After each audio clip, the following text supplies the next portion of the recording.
Hello, you're here Thursday's edition of QPVN channel. You're with Melinchi, and here come the headlines.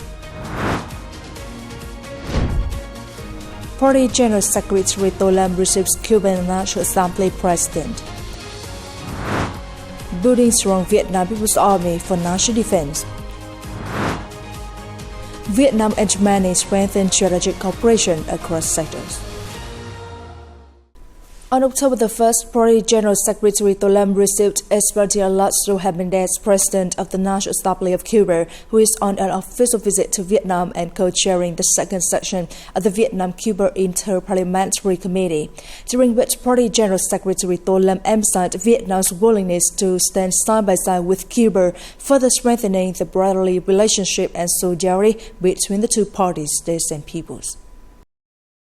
President Esteban Lazo Hernandez expressed admiration for the great and comprehensive achievements Vietnam has made in recent years under the leadership of the Communist Party of Vietnam. He voiced firm confidence that, with the trust of the people, the party will continue to lead Vietnam in successfully realizing its strategic goals in the new era, building a prosperous, democratic, equitable, and civilized country. He affirmed that Cuba highly values learning from Vietnam's political experience in its renewal process and socialist construction, particularly in preparation for the 9th Congress of the Communist Party of Cuba in 2026. Earlier the same day, President Esteban Lazo Hernandez led a wreath and paid tribute to President Ho Chi Minh at his mausoleum, expressing deep respect for the great leader of the Vietnamese people. The Cuban delegation also led wreaths at the monument to heroic martyrs on Boxing Street and offered flowers at the statue of Cuban national hero Jose Marti at Taudan Park. Ahead of the 10th session of the 15th National Assembly, State President Lương Cường, together with the National Assembly delegation of Ho Chi Minh City, met with voters from 11 newly established communes under the two-tier local government model. At the meeting, voters expressed trust and optimism in the decisions of the central government and the leadership of the local authorities. They also raised candid and practical concerns regarding planning, land management, transportation, administrative procedures after the merger, and policies for local officials. President Lương Cường acknowledged and highly valued the constructive and responsible opinions of voters. He requested relevant agencies to study and address their concerns, especially those related to urban infrastructure planning, traffic congestion, and environmental pollution, issues of particular concern to citizens. The president emphasized that the country is entering a pivotal moment, the conclusion of the 15th National Assembly's tenure, preparations for the 14th National Party Congress, and the upcoming elections of the 16th National Assembly and People's Councils levels for the 2026-2031 term. Within this context, the first Congress of the Ho Chi Minh City Party Committee holds special significance. It will chart strategic directions and long-term goals to prepare the city into a new phase of rapid and sustainable development.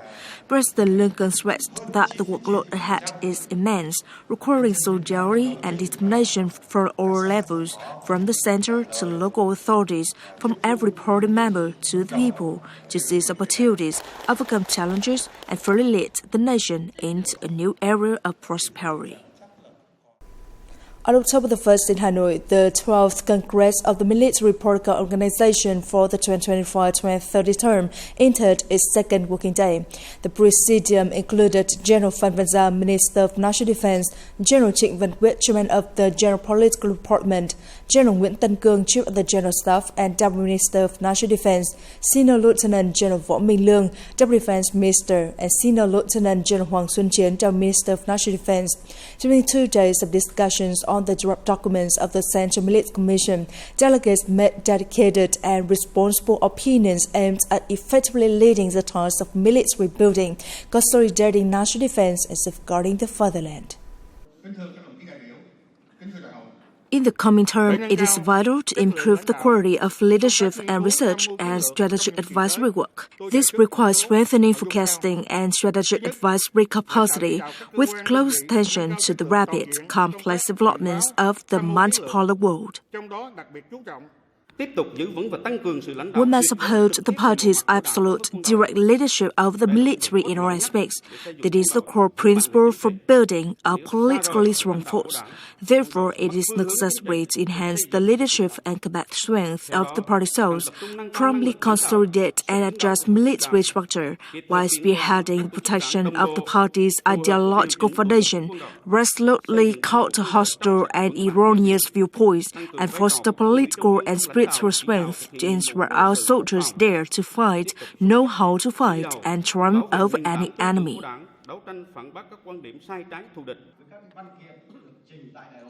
I propose improving the legal framework, promoting research and theoretical development in military logistics and technical services. We must also continue to modernize weapons and equipment.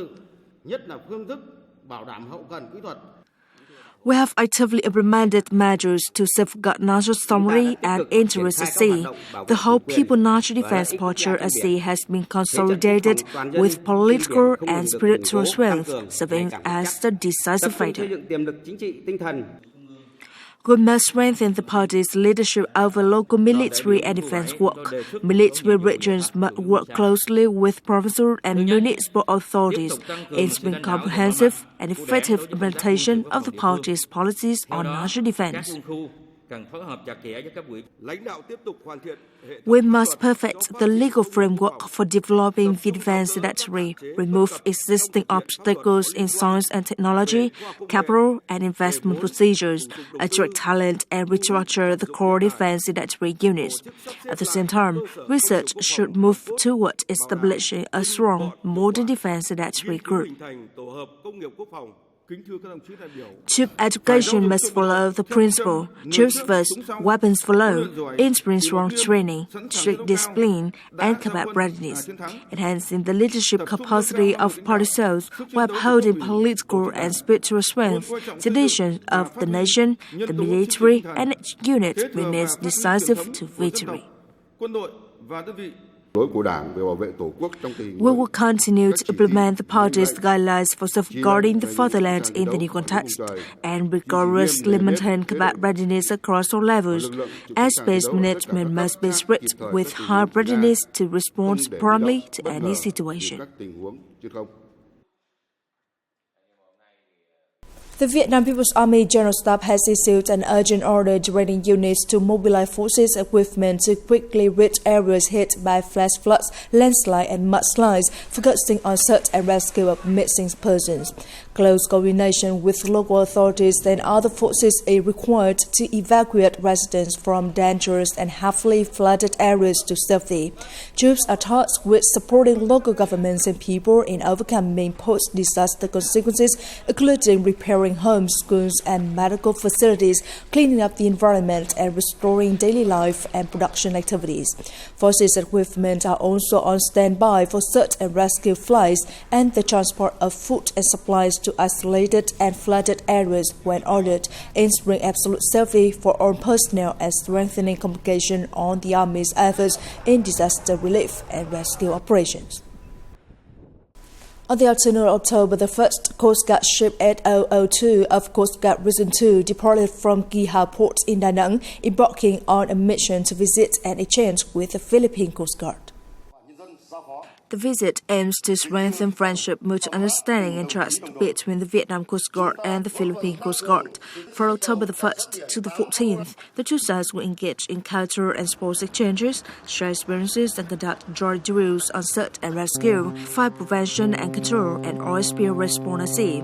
These activities help enhance coordination capacity and targeting bonds of friendship, contributing to peace, stability, and maritime security and safety in the region.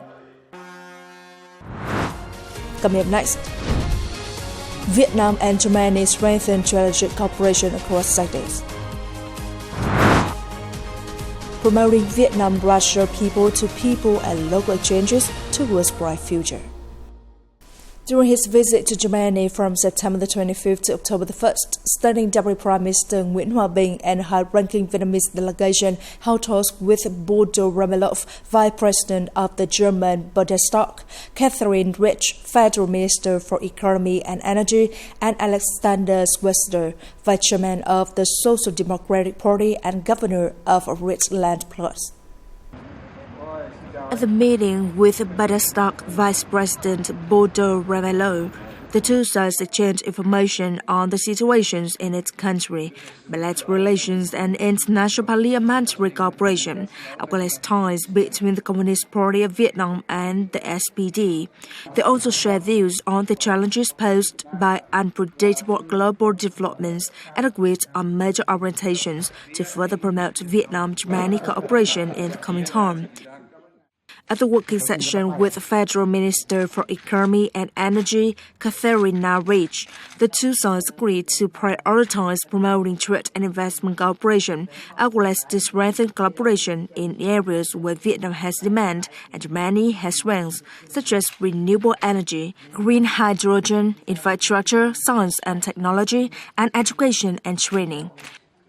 At the meeting with Alexander Schweitzer, Vice Chairman of the SPD and Governor of Rhineland Plus, the German side affirmed the importance it attaches to relations with Vietnam, regarding Vietnam as a strategic partner of great significance in Southeast Asia, especially in the current context of complex and unpredictable global and regional developments. During his official visit to Japan from September the 25th to the 30th, National Assembly Vice Chairman Senior Lieutenant General Trần Quang Phương, together with the high-level Vietnamese National Assembly delegation, held meetings and talks with leaders of the Japanese National Diet in Tokyo and visited several localities in Japan. At meetings with the President of the House of Councillors, Sekiguchi Masajaku, and Speaker of the House of Representatives, Nagaga Fukushiro, Vice Chairman Trần Quang Phương highlighted the strong growth of the Vietnam-Japan Comprehensive Strategic Partnership and parliamentary ties, showing that legislative cooperation helps build political trust, foster people-to-people exchanges, and expand bilateral cooperation. At the House of Councillors, President Masakazu extended condolences over the losses Vietnam suffered from Typhoon Boloy. He agreed with Vice Chairman Trần Quang Phương proposals and affirmed Japan's commitment to further strengthening cooperation with Vietnam in all fields. At the House of Representatives, Speaker Fukushiro Nagaga congratulated Vietnam on the 80th National Day and the success of Vietnam National Day at Expo 2025. He thanked Vice Chairman Trần Quang Phương for visiting Japanese localities, especially for layawith in memory of atomic bomb victims in Hiroshima on September the 27th. From September the 25th to the 27th, National Assembly Vice Chairman Trần Quang Phương visited Oita Prefecture and met with Governor Sato Kiichiro. He briefed on the development priorities and strengths of Da Nang City and Quang Ngai Province and proposed stronger exchanges between delegations of governmental and parliamentary levels, as well as broader cooperation between Oita and Vietnamese localities across various fields. Recently, within the framework of the first Vietnam-Russia People's Forum, the Vietnam Union of Friendship Organizations, in coordination with the Embassy of the Russian Federation, organized a seminar on people-to-people exchanges and local cooperation. The delegates noted that people-to-people and local exchanges between Vietnam and the Russian Federation are key to strengthening mutual understanding and friendship. In recent years, this cooperation has flourished through cultural, academic, youth programs, and community projects, fostering solidarity and creating new opportunities for social, economic, and cultural development. Encouraging partnerships among social organizations, schools, and local communities not only unlocks existing potential but also promotes mutual understanding and respect between cultures. Sustaining and expanding these exchanges provides a solid foundation for the future comprehensive partnership between Vietnam and the Russian Federation. It is the end of the English News Bulletin today. You can watch the news again at CUBAN.vn. For goodbye and see you next time.